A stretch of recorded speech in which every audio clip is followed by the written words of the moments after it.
Oke, jumpa lagi dengan Edwin di channel analisis laporan keuangan. Untuk kali ini saya mau bahas BBNI ya 2025 Q4. Kita lihat nih kinerjanya bagus nggak ya berdasarkan laporan keuangan terbarunya nih ya full year. Oke, kalau teman-teman punya analisis yang lebih lengkap, lebih akurat, boleh sharingkan ya pendapatnya di kolom komentar supaya nanti saya pin dan supaya teman-teman yang lain juga bisa tahu ya jadi bahan diskusi bersama. Oke, kita langsung aja ya ke analisis. Untuk BBNI ya seperti biasa gitu ya, kita cek untuk riwayat pembagian dividennya dan tahu kalau BBNI ini ya memang perusahaan yang baik ya, 3 tahun ke belakang bagi dividen, pembayaran dividennya juga jelas, jadi ini ada nilai tambah untuk pemegang sahamnya ya. Buat saya penting untuk lihat pembagian dividen ya. Kenapa? Karena perusahaan yang bagi dividen itu adalah perusahaan yang memang sudah terbukti profit dari bisnisnya dan juga punya kondisi bisnis yang sehat. Jadi kalau misalnya perusahaan nggak bagi dividen, bisa jadi perusahaan tersebut ya cuma untung di atas kertas saja ya, atau ada masalah sama bisnisnya atau mungkin cuma memperkaya owner perusahaannya aja yang biasanya merangkap sebagai komisaris dan direksi ya.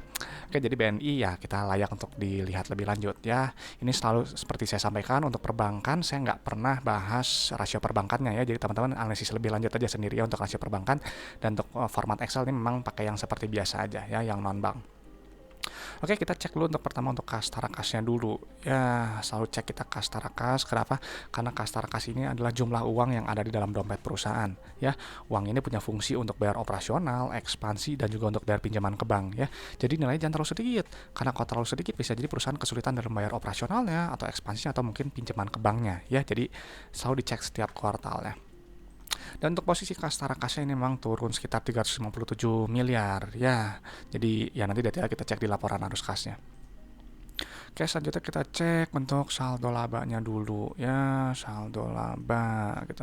Kita harus lihat saldo laba. Kenapa? Karena saldo laba ini adalah total akumulasi keuntungan yang telah dihasilkan perusahaan dari semenjak perusahaannya pertama kali berdiri sampai sekarang 2025 Q4 ya. Jadi si BNI dari dulu pertama kali berdiri sampai 2025 Q4 itu telah menghasilkan total profitnya sebesar 123 triliun. Ya, ini di luar dividen yang telah dibagikan. Jadi ini adalah perusahaan yang baik gitu ya, saldo labanya positif, dia bisa bagi dividen gitu ya. Karena kalau saldo labanya negatif atau defisit ya dia nggak akan bisa bagi dividen ya, artinya rugi melulu gitu, dan termasuk kategori perusahaan bermasalah. Jadi kalau perusahaan bermasalah gitu ya, ya mau harganya naik berkali-kali lipat juga saya nggak akan tertarik ya. Oke, selanjutnya cek ke ekuitas pemiliknya dulu. Yang ini nilainya kita pindahkan dulu ya.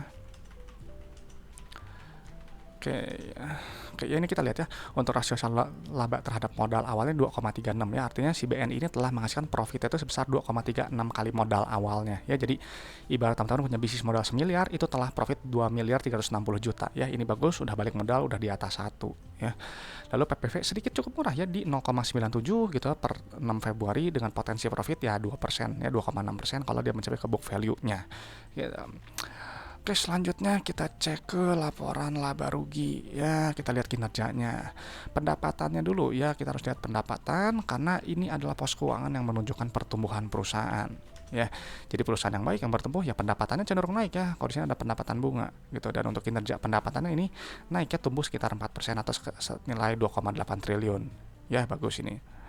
Nah, nanti si pendapatan akan dikurangi oleh harga modal barang atau jasa ya, nanti keluar laba bruto. Ya, nah kalau di sini COGS itu beban bunga. Nah, jadi yang setara dengan laba bruto kalau di perbankan itu pendapatan bunga bersih ya, yang ini nilainya. Nah, pendapatan bunga ini harus dilihat ya bersihnya ini ya, si laba bruto. Kenapa? Karena si laba bruto ini untuk melihat inti efisiensi perusahaan dan juga untuk melihat kemampuan perusahaan menempatkan harga jual barang atau jasanya di atas harga modalnya. Lewat ini gross profit margin. Ya, jadi kalau misalnya apa namanya? Ini 58%. Artinya kalau teman-teman jual barang 100.000 itu ambil profit 58.000. Ya, 42 ribunya itu adalah harga modal barang atau jasanya. Makanya beli perusahaan yang kalau saya ya laba brutonya setinggi mungkin, GPM-nya setinggi mungkin sesuai dengan sektornya. Karena nanti semakin besar laba bruto, semakin besar laba bersih. Ya, nanti si laba bruto kan dikurangi beban operasional, non operasional, beban pajak. Nanti baru keluar laba periode berjalan. Ya, mana laba periode berjalannya? Nah, ini dia. Ya, gitu. Dan ini kita lihat dulu ya, untuk laba bruto ya memang turun sedikit ya, nggak masalah, tapi untuk laba bersih ya ini memang turun ya lebih banyak gitu di 1,4 triliun atau turun 6% gitu, cuman nggak masalah sih turun ya. Nah, secara per memang ini udah cukup murah ya, kalau ini udah di bawah 10 ya, tepatnya di 8,3 gitu. Oke, selanjutnya cek ke arus kas ya, ini untuk melihat apakah kegiatan operasionalnya ya. Dia ini perimaan kas ini harus dilihat ya, yang ini nilai pangkal paling atas ini. Kenapa? Karena dia berbeda dengan pendapatan Ya, jadi kalau pendapat itu sifatnya akrual, dicatat di atas kertas aja gitu ya, simpelnya cuma diakui aja. Nah, tapi kalau penerimaan kas itu benar-benar menghitung jumlah uang yang customer bayar ke perusahaan ya. Jadi di sini 98% nih, bagus ya. Artinya kalau teman-teman jual barang 100 juta, customer bayar 98 juta ya. Nah, 2 juta sisanya itu berubah jadi piutang yang nanti harus ditagih.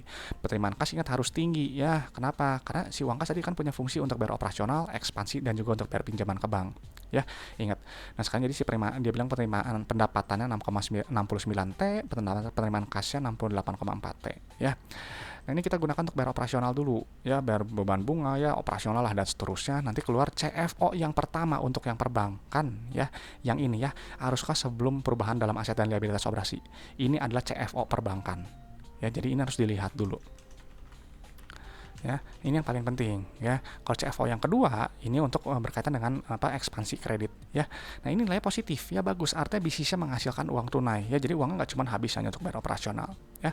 Buat apa punya perusahaan ya, kalau teman punya bisnis juga kan, buat apa punya perusahaan yang uangnya habis hanya untuk bayar operasional, kan nggak menghasilkan apa-apa toh ya kan. Nah, makanya CFO-nya harus positif ya. Ini penerimaan kas naik, CFO-nya juga naik ya, bagus gitu ya. Nah, jadi udah kayak gini, kita lihat CFO yang kedua. Nah, ini kalau nilainya positif ya, memang kita harus ngecek nih ya, apa di pos-pos kecil lah. Cuman kalau dia nilai positif sepertinya, artinya bank sedang menahan ekspansi kreditnya. Gitu aja ya, gampang. Tapi kalau misalnya negatif nih, kayak periode sebelumnya, ya perbankan berarti dia banknya lagi aktif menyalurkan kredit. Gitu. Jadi ya teman-teman tuh mungkin untuk full year-nya 2025 sampai 2025 Q4 mungkin situasi katakanlah kurang mendukung ya. Jadi mungkin perbankan juga menahan ekspansinya. Ya ini aja lihat nih, ada kenaikan ini ya, simpanan nasabah kan. Jadi kan orang pada nyimpen ke bank ya. Gitu. Oke, selanjutnya aktivitas pendapatan pendanaan ya, untuk aktivitas pinjaman ke bank. Ini sebentar tunggu. Ya, ini saya salah isi. Ya, jadi tadi ini yang untuk aktivitas ekspansinya yang ini nilainya ya, ini bagus ya. Nah, ini nilainya negatif ya, artinya perusahaan ya berekspansi ya, terus semakin lama semakin besar, atau dia memelihara aset produktifnya gitu. Jadi ini bagus ya, dia di periode yang sekarang jauh lebih ekspansif ya dibandingkan dengan periode sebelumnya. Lalu untuk aktivitas pinjaman ke banknya ini dia nilai negatif ya, bagus, artinya perusahaan berusaha melunasi pinjamannya dan juga membayar dividen ya. Kalau nilai plus ya dia ambil pinjaman. Tuh, kalau pelunasan ya negatif ya, jadi nilainya cari yang negatif. Tuh, bayar dividen negatif ya, jadi ini bagus ya. Dan ini bagus ya, polanya plus min meskipun ada penurunan kas setara kas ya, cuman nggak masalah karena kalau perbankan memang agak sulit ya, karena kan kita harus menghitung yang CFO yang keduanya tadi ya. Cuman ini masih sehat buat saya ya, polanya plus min. Nah, jadi setelah saya pindahkan gitu si BNI gitu ya, secara sekilas ya, ini kan saya nggak hitung rasio perbankan ya lagi ya, ingetin aja itu teman-teman nanti yang lihat lebih lanjut aja lah untuk NPL-nya, terus apalagi capital adequacy ratio-nya ya, terus loan to deposit ratio silahkan ya. Nah, jadi kalau secara sekilas ya memang BNI ini perusahaan yang baik ya, 3 tahun kebelakang bagi dividen, ada nilai tambah untuk memegang sahamnya. Nah, saldo labanya positif lah, profit 2,3 kali modal awalnya ya. PBV juga udah sedikit cukup murah ya, di 0,97, potensi profit 2,6% kalau mencari ke book value-nya. PER cukup murah ya, udah di bawah 10 di 8,35. Dan untuk kegiatan bisnis pola arus kasnya bagus ya, ini plus min meskipun ada penurunan kas setara kas ya. Tapi kalau memang kita lakukan koreksi ya, pembayaran dividen sebenarnya ini penurunan kasnya sedikit. Ya, jadi kalau ini kan 14 lah, ini 15 ya, cuman turun 1 T ya, jadi ini masih sehat sih gitu ya, baik gitu. Secara laporan keuangan sih saya rasa ini baik ya. Oke, itu aja mungkin pendapat saya untuk BNI ya. Nggak tahu menarik nggak BNI untuk teman-teman ya, coba sharingkan di kolom komentar. Dan selalu saya sampaikan bahwa analisis laporan keuangan itu hanyalah sebagian kecil dari fundamental, hanya menilai kinerja masa lalu sampai 2025 Q4 ya. Jadi untuk sekarang 2026 berjalan, tahun depan gimana, teman-teman yang harus proyeksikan sendiri apakah masih bagus atau enggak ya. Dan saya nggak bahas harga saham ya, jadi kalau besok naik turun saya nggak tahu ya, nggak peduli juga, terserah market aja gitu. Dan untuk masalah valuasi gitu ya, saya di sini memang bahas hanya dari PBV dan PER-nya aja ya. Jadi kalau teman-teman punya metode valuasi yang lebih baik gitu, silahkan gunakan aja ya, karena valuasi itu sifatnya subjektif dan relatif ya. Dan sekali lagi analisis lebih lanjut ya untuk rasio perbankannya yang nggak saya bahas di video ini. Oke, itu aja teman-teman. Kalau ada pertanyaan, ada request saham, langsung tulis aja di kolom komentar supaya nanti saya bahas ya. Oke, itu aja. Mungkin terima kasih sudah menyimak ya teman-teman. Dan oh ya, sedikit bonus, lupa saya ada yang kelewat ya. Karena ini full year, ini lupa saya belum kelewat ya, harusnya saya bahas sedikit. Jadi untuk pembayaran dividennya ini dengan kalau kita menggunakan DPR yang sama, nanti ya untuk yieldnya di tahun buku 2025 itu sekitar 8,34% ya, naik sedikit. Gitu, ini estimasi aja. Saya lupa ya, maaf. Oke, itu aja teman-teman. Terima kasih sudah menyimak. Semoga bermanfaat. Semoga sharing dari saya ini bisa memperkaya pandangan teman-teman dalam menilai suatu perusahaan. Saya Edwin dari channel Analisis Laporan Keuangan. Sampai jumpa di video-video berikutnya.